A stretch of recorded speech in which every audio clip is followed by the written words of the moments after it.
মই দিছপুৰ সমষ্টিৰ এটা বিশেষ মানে আপোনাৰ এছাৰৰ জৰিয়তে কেনেকৈ মানুহৰ নাম কৰ্তন কৰিব বিচাৰিছে পৰিকল্পিতভাৱে তাৰ বিষয়ত মই এটা আপোনালোকক মানে লিখিত মানে কিছুমান অৰ্ডাৰ ইয়াত মানে আমি দি দিম কাকালে কি আহিছে।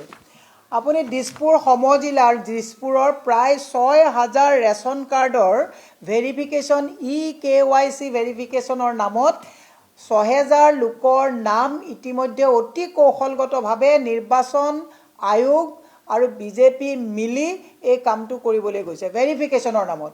আজি হাতীগাঁও, সিজুবাৰী, দক্ষিণ গাঁও, ঘোঁৰামৰা এনেকুৱা বিভিন্ন জনৰ EKYC ভেৰিফিকেশ্যনৰ ৰেচনৰ ভেৰিফিকেশ্যনৰ নামত তেওঁলোকক হাৰাশাস্তি কৰা হৈছে। আৰু আমি জানিব পাৰিছোঁ ৰেচন কাৰ্ডৰ যিবিলাক দোকানী সুলভ মূল্যৰ দোকানী আছে তেওঁলোক একচুৱেলি এই কামটোৰ কাৰণে তেওঁলোক অথৰাইজ নহয়, কিন্তু চৰকাৰে চেপাৰ জৰিয়তে তেওঁলোকৰ ওপৰত প্ৰচণ্ড প্ৰেছাৰ আছে দোকানীসকলক EKYCৰ নামত প্ৰথমতে কৌশলগতভাৱে ৰেচন কাৰ্ডৰ পৰা তেওঁলোকৰ নাম কৰ্তন কৰিবৰ কাৰণে ব্যৱস্থা কৰিছে আৰু তাৰপিছত ভোটাৰ লিষ্টৰ পৰা তেওঁলোকৰ নাম কৰ্তন কৰা হ'ব।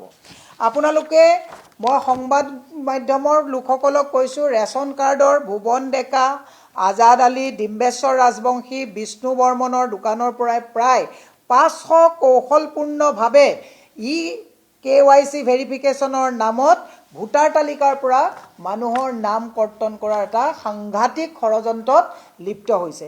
আমি ইতিমধ্যে বাৰম্বাৰ আমি ইলেকশ্যন কমিশ্যনক কৈ আছোঁ যে আপোনালোকে কিবা যদি ওজৰ আপত্তি পায় বা তেনেকুৱা কথা থাকিলে আপোনালোকে অলপ মানুহক আপোনালোকে টাইম দিব লাগিব।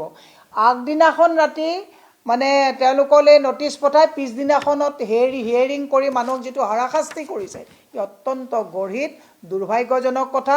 ই গণতন্ত্ৰক সমূলনছে হত্যা কৰাৰ এটা প্ৰক্ৰিয়াত ইলেকশ্যন কমিশ্যনে বিজেপি মৰ্চাৰ দৰে কাম কৰিছে।